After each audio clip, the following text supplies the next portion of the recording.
Kita semua pasti sepakat bahwa Indonesia harus jadi negara besar, harus jadi negara berpengaruh, dan harus menjadi negara yang disegani, berdaulat pada saat Indonesia merayakan hari kemerdekaan yang ke-100 di tahun 2045. Menjadi negara besar harus masuk top 3 negara termakmur dan menjadi top 3 negara terkuat secara militer, juga negara berpengaruh secara soft power. Soft power bisa merupakan pengaruh budaya seperti K-pop-nya Korea Selatan, Bollywood-nya India, Hong Kong Macau-nya Tiongkok, Hollywood-nya Amerika. Soft power juga bisa berupa penguasaan AI, teknologi informasi, semikonduktor chips, media, perdagangan, dan distribusi barang. Itu semua merupakan kekuatan soft power yang harus Indonesia kuasai. Negara dikatakan makmur, pertama adalah jika GDP per kapitanya atau pendapatan satu orang dalam satu tahunnya adalah $12.800 atau senilai 198 juta rupiah setahunnya. Saat ini Indonesia baru sepertiganya, hanya $4.200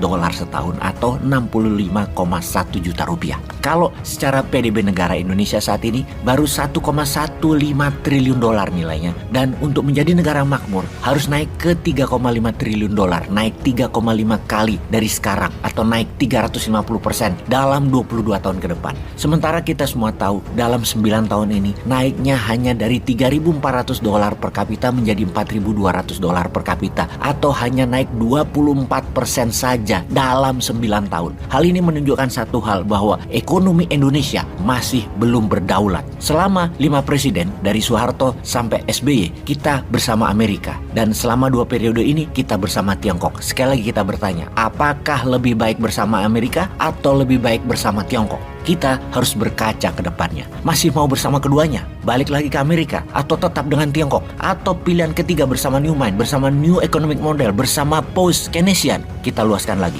Amerika di belakangnya ada sekutu barat, ada Uni Eropa, ada Australia, Jepang, Korea Selatan. Kemudian di sisi Tiongkok ada BRIC, Brazil, Rusia, India, China, dan South Africa. Negara seperti Saudi yang mau menjadi global player dengan kekuatan Ka'bahnya yang menjadikan center 2 miliar umat muslim akan menjadi kekuatan berbasis wilayah yang akan membuat Saudi dari petrol country menjadi negara jasa spiritual dan properti. Saudi ingin bergabung dengan BRIC. Demikian juga Iran. Sementara Iran dan Saudi sangat berseberangan secara ideologi, namun secara ekonomi mereka bersedia bergabung. Untuk itu, kita ketiga negara ini terlebih dahulu karena secara militer ketiganya adalah produsen alat perang. Apa itu 3 negara yang kita maksud? Rusia, Tiongkok, dan Iran. Di saat Uni Eropa, NATO, dan Amerika sepakat memberikan senjata ke Ukraina dan memberi sanksi lebih keras lagi terhadap Rusia, Tiongkok dan Iran secara terang-terangan membantu Rusia. Ketiganya saat ini mengikat diri bukan hanya dalam bidang ekonomi, namun dikuatkan dalam bidang pertahanan. Fakta pertahanan baru. Kita semua tahu bahwa Tiongkok tidak nyaman dengan perang di Ukraina, namun tetap memberikan Rusia diplomatic umbrella di PBB dan berbagai forum dunia, termasuk menjual senjata ke Rusia dan membeli minyak dan gas Rusia. Di sisi Iran, drone kamikaze atau Shahid drone telah ribuan dikirim ke Rusia dari sejak sebelum perang hingga saat ini. Kita semua tahu industri drone perang Iran adalah yang terbanyak, terlengkap, tercanggih di dunia saat ini. Ditambah lagi rudal balistik Iran yang terbaru dikirim ke Rusia.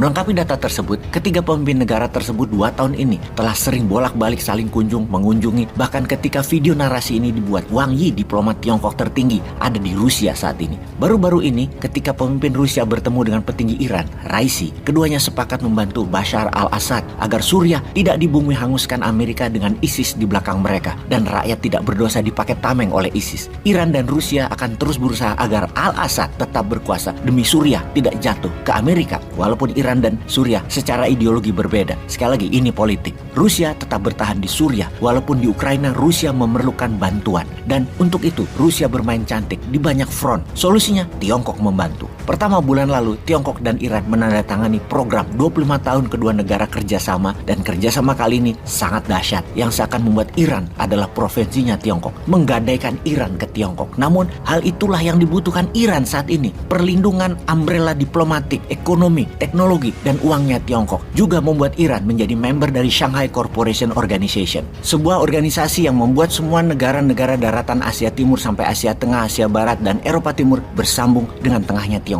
untuk dispesialkan dalam hal ekonomi, dalam hal teknologi, dan keuangannya oleh Tiongkok. Ketika bulan lalu Ibrahim Raisi ke Tiongkok, sambutannya ketika mendarat di Beijing adalah grandios. Full military welcome ceremony plus red carpet. Status ini hanya diberikan kepada mitra khusus Tiongkok. Kunjungan Raisi adalah kunjungan pertama kali pemimpin Iran dalam 3 dekade terakhir. Dan ketika jumpa pers dikatakan inilah gerakan anti barat terkuat menentang world order sekutu dan Amerika, menentang hegemoni barat dan menentang bullying barat. Sahabat perlu ketahui bahwa setelah ketiganya mengikat dalam satu kekuatan militer, ada beberapa negara kecil yang berminat bergabung dengan mereka segera, yaitu Nicaragua, Venezuela, Kamboja, Myanmar, dan yang paling menakutkan adalah Korea Utara. Korea Utara negara yang lagi flexing berulang-ulang atas kekuatan rudal balistiknya yang terus-terusan menembak ke arah Jepang sampai melewati kepulauan Jepang akan bergabung dengan penentang hegemoni barat ini. Pertanyaan sekarang, di manakah posisi Indonesia? Akankah Indonesia menjadi bagian dari dua hegemoni ini atau netral, atau wondering what happened, menjadi tertinggal, atau membangun ke dalam, percaya kekuatan anak bangsa? Mudah-mudahan 2024 ke depan pemimpinnya pro NKRI ya. Peace.